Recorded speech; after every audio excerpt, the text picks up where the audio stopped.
Садыр Жапаров менен Владимир Путин Орусияда жолугушат. Президент Садыр Жапаров Орусиянын президенти Владимир Путиндин чакыруусу менен 20-21 февраль күндөрү Орусияга иш сапары менен барат.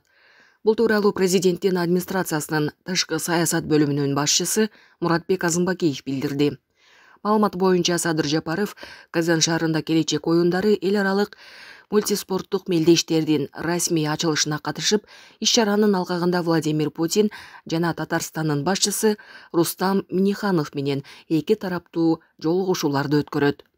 Мамлекет башчынын басма сөз кызматы жолугушууларда кыргыз-орус кызматташтыгы, анын ичинде соода-экономикалык, маданий-гуманитардык жана инвестициялык чөйрөлөрдөгү маселелер талкууланарын кабарлады.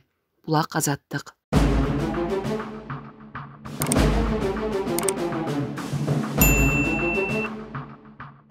Уважаемые делегаты, теперь ставлю на голосование вопрос об избрании Ташиева Камчебека Кадыршаевича на должность президента КФС на оставшийся срок полномочий действующего состава исполнительного комитета КФС, то есть до апреля 2026 года.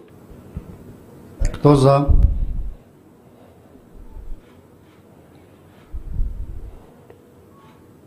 Кто против? Кто воздержался? Решение принято единогласно. Уважаемый Камчебек Кадыршаевич, поздравляем вас с избранием на должность президента Кыргызского футбольного союза. Камчебек Ташиев Кыргыз футбол союзунун президенти болуп шайланды. Улуттук коопсуздук боюнча мамлекеттик комитеттин төрагасы Камчебек Ташиев Кыргызстандын футбол уюмунун 19 февралдагы кезексиз конгрессинде Кыргыз футбол союзунун президенти болуп шайланды. Шайлоо ачык өтүп, анын талапкерлигин 28 делегат бир добуштан колдоду. Камчебек Ташиев Кыргыз футбол союзун 2026 жылдын апрель айына чейин башкарат. Футбол уюмунун жетекчилигине Камчебек Ташиев жалгыз талапкер болду жана аны Талант футбол клубу көрсөткөн. 31 январда президент Садыр Жапаров атайын кызматтын төрагасы Камчебек Ташиевке Кыргыз футбол союзунун жетекчиси болуу сунушун бергенин билдирген. Кыргыз футбол союзунун президенти болуп шайланган Камчебек Ташиев сөз сүйлөп, колдогондорго ыраазычылык билдирип, ушундай деди. Избранием, уважаемый Камчебек Кадыршаевич, уважаемые члены исполнительного комитета КФС, прошу вас занять свои места в президиуме.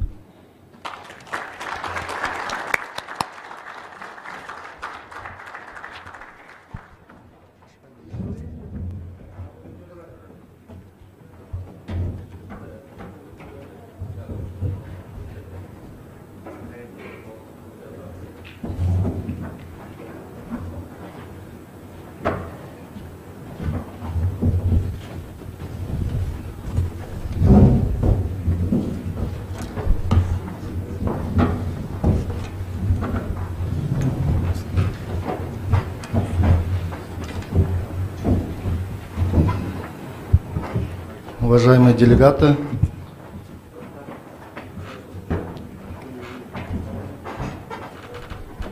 уважаемый Камчебек Кадыршаевич, предоставляем вам слово.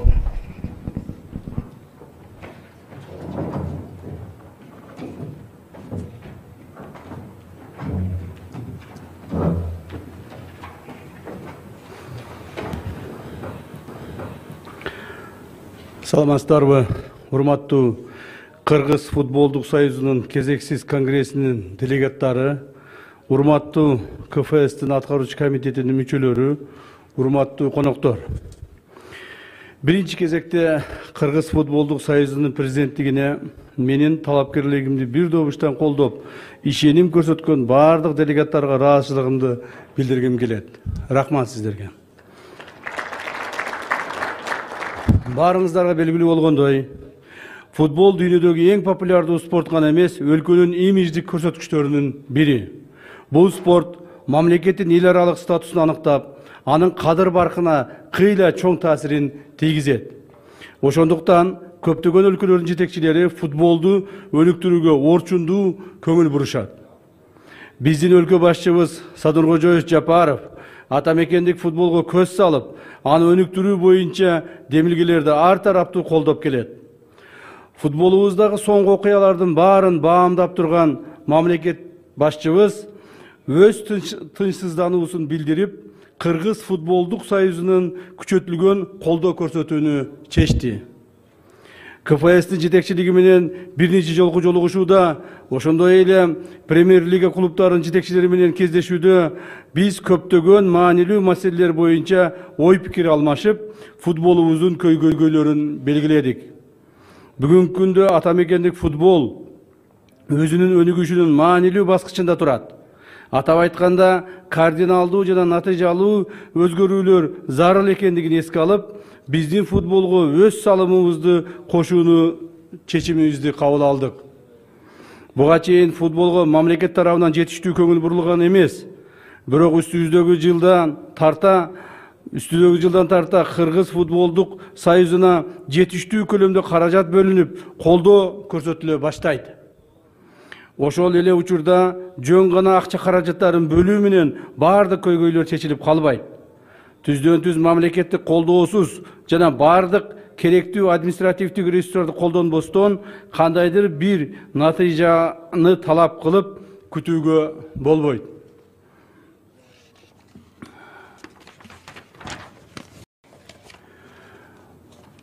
Футбол маселелерин улуттук деңгээлге көтөрүп, чечип келген Азия континентинин өлкөлөрүнөн үлгү алышыбыз керек деп ойлоймун. Бүгүн биз дагы ушундай жолго түштүк. Бул чечим оң гана натыйжаларын алып келет деп ишенемин.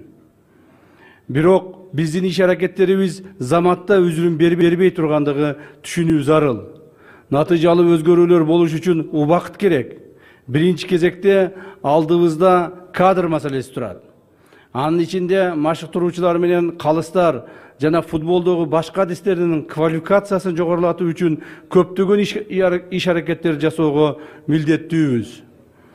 Өлкөнүн бардык райондорунда жана облустарында материалдык техникалык базаны бекемдөө боюнча иштер күчөтүлүп, футбол стадиондорун менен машыгуу борборлорун куруу жана реконструкциялоо боюнча жумуштар алып барылат.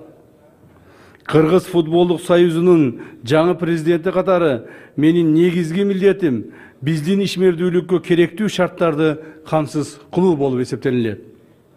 Биздин мойнубузда чоң жоопкерчилик жана милдеттер бар. Андыктан ошолорду актап, ишке ашырыш үчүн биринчи кезекте футбол үй бүлөсү ичинде өз ара кызматташтыкты жана ынтымактыкты бекемдөө керек.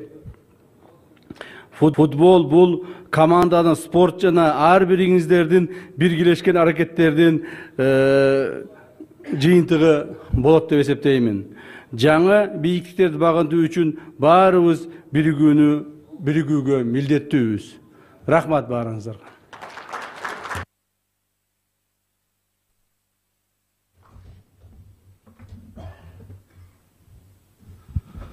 Спасибо, уважаемый Камчыбек Кыдыршаевич.